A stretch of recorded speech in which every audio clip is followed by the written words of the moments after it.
President Joe Biden's high-stakes State of the Union address coming as the president faces a tough re-election campaign. He appeared defiant Thursday night, defending his record and touting what he hoped to continue accomplishing. The state of our union is strong and getting stronger. Throughout his speech, he drew a contrast between himself and former President Trump, who he'll likely be facing in November. He addressed domestic issues, the border, the economy, health care, and international issues, support for Ukraine, and delivering more aid to Palestinians amid the Israel-Hamas war. Let's bring in Democratic Congressman Mark Pocan now. Congressman, thanks for joining the show. Oh, thanks for having me. I appreciate it. Sure. So the biggest question going into the president's speech Thursday night was not just what he said, but how he said it. Now, you and I have gone into Biden's age as his Achilles heel before. We talked about it in detail during your last appearance on Capital City Sunday, but impressions of his ability to lead due to his age had not gotten better. But objectively, the president delivered a strong speech on Thursday. Are Democrats breathing a sigh of relief this morning? Yeah, I want whatever he's doing. I don't know what he's eating or drinking, but he clearly had plenty of energy. He obviously knows subject matter, and I've always said that. You know, he's a very a president who's very much in touch with his values. And I think he did a great job of talking about the work that he did, especially in his first 2 years when he had a functioning Congress, and what he wants to still get done. The problem is right now, as you and I know, we don't really have that much of a functioning Congress, but I think he laid out the case very strong for what he wants to get done. How would you say the president's performance does impact his base, where confidence in his ability to lead has faltered?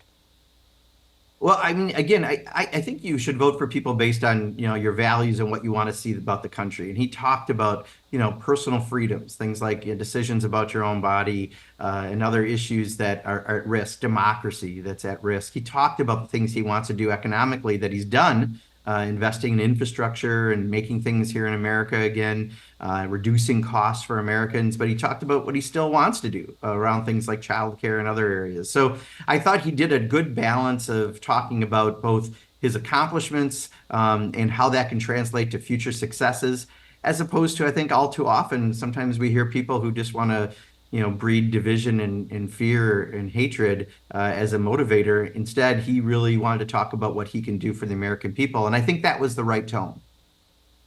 On the topic of border security now, the president urged the GOP to back that bipartisan immigration compromise. But as we've seen, there doesn't seem to be a path forward on that. He didn't announce any new immigration actions on Thursday. And we know immigration is one of his worst polling issues right now.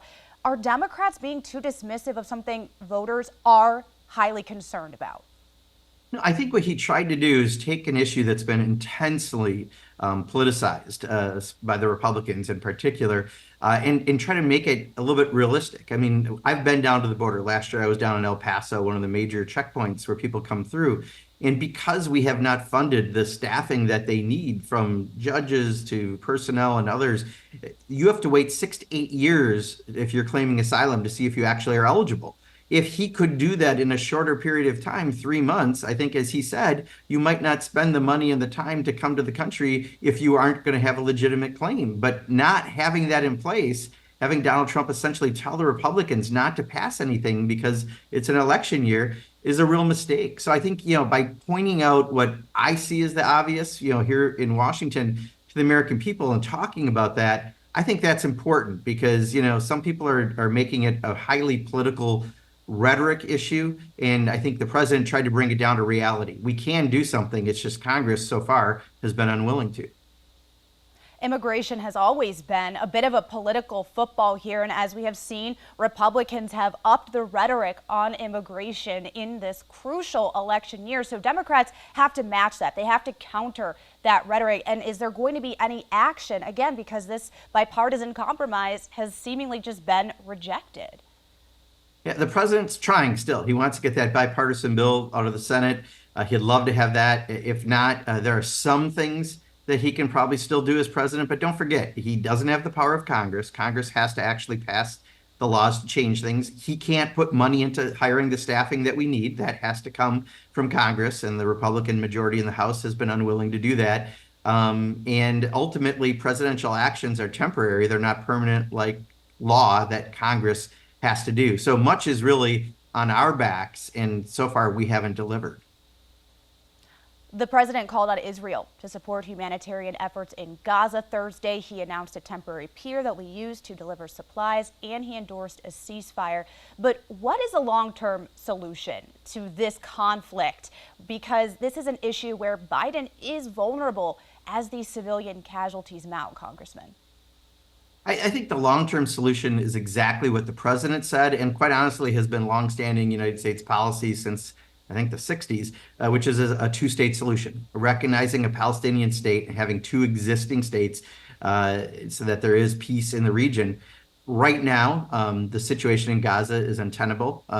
Clearly, Hamas, a terrorist organization, attacked Israel on October 7th in a horrific attack and deserves to pay a price. But 30,000 people, the majority being women and children, dead in Gaza certainly isn't the answer. That's collective punishment by Benjamin Netanyahu. He himself does not support a two-state solution, which is counter to U.S. interests. So, as far as I'm concerned, I think a breakup with Benjamin Netanyahu is somewhat necessary. Let's support the people of Israel. They shouldn't have to worry about bombs coming out of Gaza. But let's support the people of Palestine who want human rights and be treated with dignity and be able to coexist. I think that can all happen, and it does, I think, through the recognition of a two-state solution, and that should still be the preferred position that we are advocating. Congressman, you requested many earmarks in the spending bill that passed the House. How will those impact South Central Wisconsin? A lot. I think I had a dozen that just passed in the bill. That was about 5 of our 12 appropriation bills we passed this week. But helping some of the food shelters in the area of Badger Prairie, for example, is one in Verona that I'm a strong supporter of. I've been there a number of times, getting some money for them to expand, getting money for the University of Wisconsin, for Dane County and the city and other communities, helping in Lafayette County, the Sheriff's Department. We're doing a lot of good with those earmarks that, let's face it, I, as a member of Congress who represents a district, knows better than probably a bureaucrat in a cubicle in Washington, D.C. And I was just glad that we finally, even though it's about 6 months late, we're able to get part of the budget done. And those earmarks were included in that action. Congressman Mark Pocan, thanks so much for joining the show this morning. Absolutely. Thank you so much.